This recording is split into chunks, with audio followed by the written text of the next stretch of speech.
Aujourd'hui, nous nous rendons à Melle-sur-Seine, un petit village de Seine-et-Marne à quelques encablures de la cité médiévale de Provins. À l'origine céréalier, c'est en 1995 que Patrice Boudignat se tourne vers la production de graines de moutarde. C'est dans l'ancienne ferme familiale que cet agriculteur passionné cultive et transforme ce produit mythique du patrimoine français. Grâce à Patrice, découvrons les secrets de production de la moutarde artisanale et ajoutons un bon pot à notre délicieux panier francilien. Initialement, on a reproduit des graines de moutarde en 1995 et par la suite, on a transformé le produit afin que je puisse aller le vendre directement, finalement, aux restaurateurs, aux épiceries parisiennes. L'objectif, c'était d'avoir finalement la filière du grain à l'assiette. La moutarde, c'est un produit extrêmement symbolique en France, dans la cuisine française. Et curieusement, à l'époque, toutes les graines venaient du Canada pour être transformées en France. C'est un peu dommage de ne pas avoir au moins une petite production française. Et donc, c'est ça qui m'a motivé un petit peu, d'avoir une matière première française.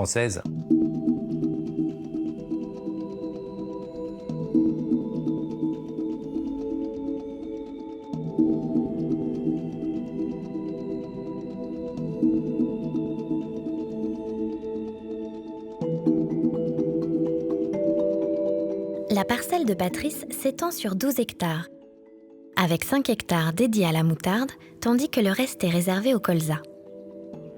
Le sol sableux et calcaire est idéal pour ces plantations. La moutarde, semée à l'automne pour limiter les attaques de prédateurs au printemps, voit ses rendements varier considérablement d'une année à l'autre. Dans ce champ-là, on a implanté simplement de la moutarde brune cette année, celle qui permet de faire la moutarde très forte, très piquante, type façon dijonnaise, il faut le dire. Une année sur deux, j'implante de la graine blonde qui me permet de faire des moutardes douces, qui produit plus quand même. La moutarde, finalement, est une plante qui est assez peu exigeante. Elle consomme beaucoup moins d'azote que les céréales ou que le colza. Et en éléments nutritifs, finalement, le fait d'avoir une vigueur beaucoup plus faible que le colza et de ça, elle en demande à peine la moitié. Ouais. Tout ce qui aura été fécondé, finalement, va faire des petites graines qui seront rangées dans une silique, comme une corse, un peu comme des petits pois. Et on va trouver à peu près entre 4 à 10 graines.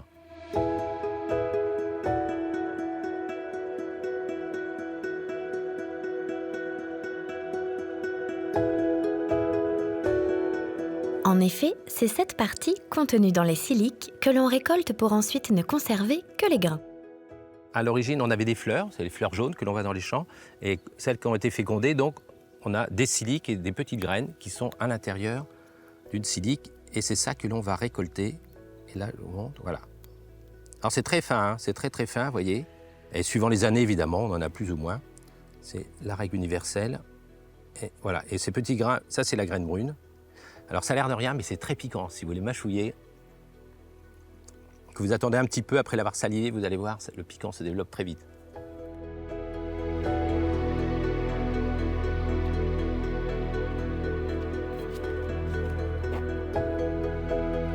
Mais comment sait-on quand les graines sont arrivées à maturité? Je contrôle la future maturité pour la récolte. C'est un peu compliqué cette année qui a été très humide parce qu'on a différents stades. On a des grains qui sont très mûrs et puis d'autres, les siliques sont encore vertes, les grains, donc il faudra attendre au moins 2 semaines de manière à faire finalement une récolte quand même à peu près homogène. Voilà, donc là j'ai des grains qui sont pratiquement mûrs et puis et là j'ai des siliques là, qui sont complètement encore vertes. Donc là il faut attendre au moins 3 semaines. C'est un peu comme dans les vignes, on a besoin d'une maturité qui arrive à peu près optimum pour que la récolte, on ait le maximum au même stade. L'avantage, comme c'est une graine oléagineuse, finalement, qui a 20% de teneur en huile naturellement, elle se conserve très longtemps. L'important, c'est qu'elle soit très propre, donc très bien triée dès la récolte et ensuite stockée. Pour tester la maturité de mes graines, j'ai un peu l'habitude d'ouvrir des siliques, de les mâcher un peu, finalement, à la dureté. Je sens un petit peu à ça. Et puis ensuite, finalement, ce que l'on fait, on fait un premier essai et on va vérifier dans l'organisme stockeur, finalement, quelle maturité on a. Et si j'ai en dessous de 9% d'humidité, c'est OK.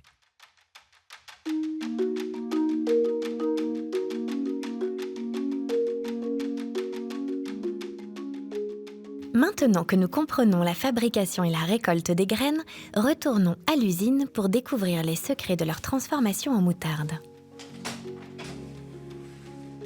Une fois qu'elle est récoltée, j'emmène les graines triées dans un petit atelier à Nogent-sur-Seine, un trieur optique de manière que ce soit extrêmement pointu et que je puisse les conserver très longtemps une fois en sachet. Ensuite, au fur et à mesure de l'année, en fonction de mes commandes, et finalement, dans mon laboratoire, je transforme. Elle est toujours protégée par son écorce. Finalement, elle peut se garder plusieurs années.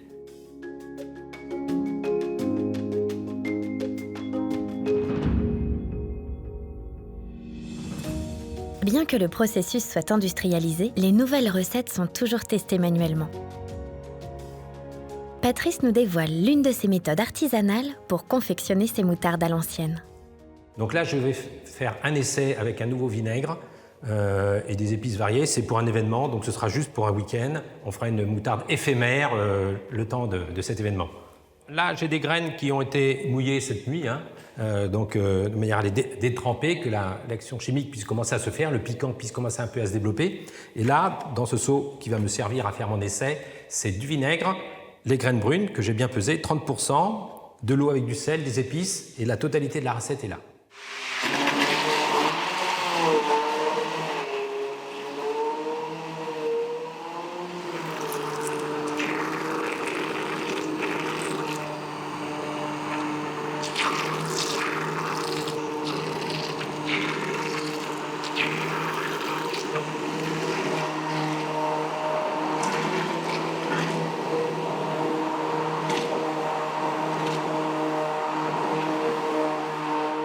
Là, on a commencé à fractionner la graine de moutarde, finalement, et elle commence à incorporer, finalement, le verjus. C'est comme des œufs à la neige, c'est un miracle, finalement. D'un produit liquide, on passe à un produit semi-solide.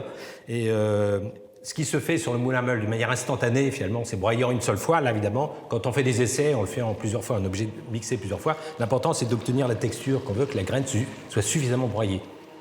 Et vous voyez, donc on a les grains. Alors, j'ai encore quelques minutes à faire, mais on a déjà la consistance du moutarde. Regardez, on n'a plus un produit, comme vous pouvez regarder, là, complètement liquide. On a déjà une pâte qui est faite. Il faut savoir qu'au début, c'est très amer. On ne mange jamais la moutarde quand on vient de la fabriquer. Il faut attendre quelques jours. L'amertume va s'estomper. Le piquant, par contre, va devenir de plus en plus présent. Alors, j'ai surtout l'odeur de vinaigre, parce qu'il y a plus de volatile dans le vinaigre, mais on sent que c'est du vinaigre de vin, c'est pas un vinaigre un peu complexe. Et ensuite, on a le piquant qui commence à se développer, qui chatouille très légèrement les narines, mais pas énormément, pas encore assez. Là.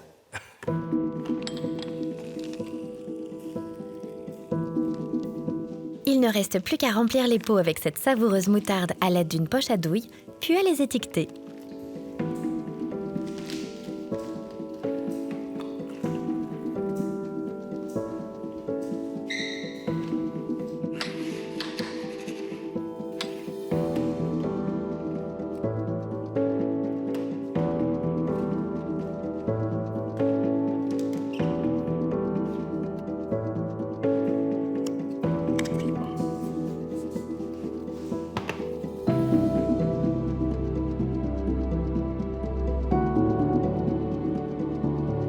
Nous quittons Melle-sur-Seine pour rejoindre la magnifique cité médiévale de Provins, toujours en Seine-et-Marne. Vous pouvez d'ailleurs retrouver la moutarde artisanale de Patrice dans plusieurs épiceries fines, notamment à la Roseraie de Provins.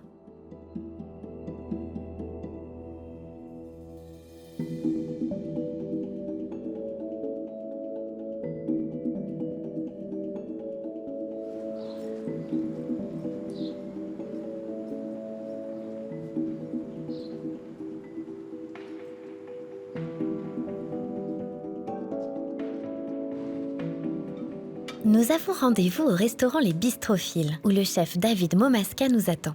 Il va nous concocter une savoureuse andouillette à la moutarde et à la bière de Provins. Là, je la colore des deux côtés, trois côtés. Après, je vais rajouter les oignons, le laurier, et je vais déglacer à la bière de Provins. Et après, je vais la faire braiser. Je vais la mettre au four 10 minutes à 200 degrés pour la faire braiser. Là, je rajoute les oignons.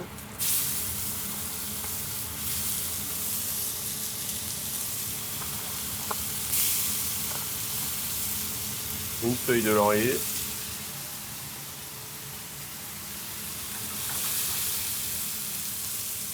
La bière de Provins.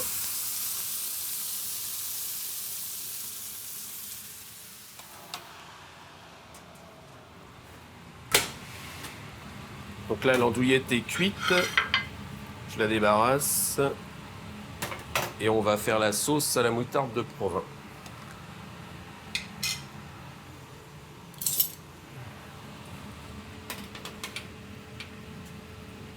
Donc là, on a le jus de cuisson avec la bière et les oignons. Je rajoute la moutarde. Je vais la faire cuire un peu.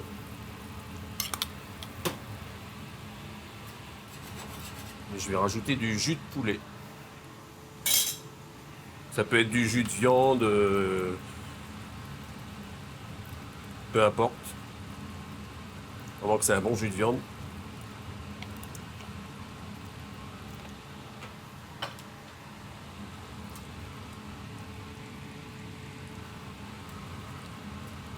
Donc là, la sauce est terminée, j'ai goûté l'assaisonnement, tout va bien. On va remettre un petit peu l'andouillette à mijoter dedans et on va dresser notre assiette. Avec notre petite purée.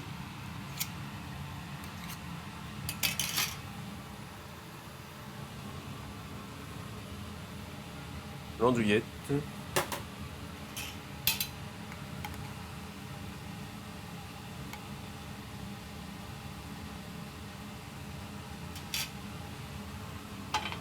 Un petit peu de persil.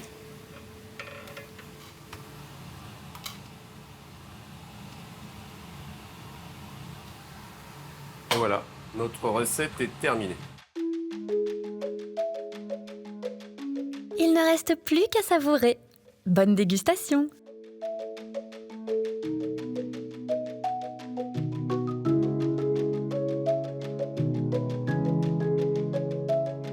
Dorénavant, grâce à Patrice et David, nous connaissons tous les secrets de production de moutarde artisanale ainsi que leurs recettes. Je ne sais pas vous, mais moi, cela me donne très envie d'agrémenter mes plats d'une bonne moutarde et d'ajouter un pot dans mon succulent panier francilien.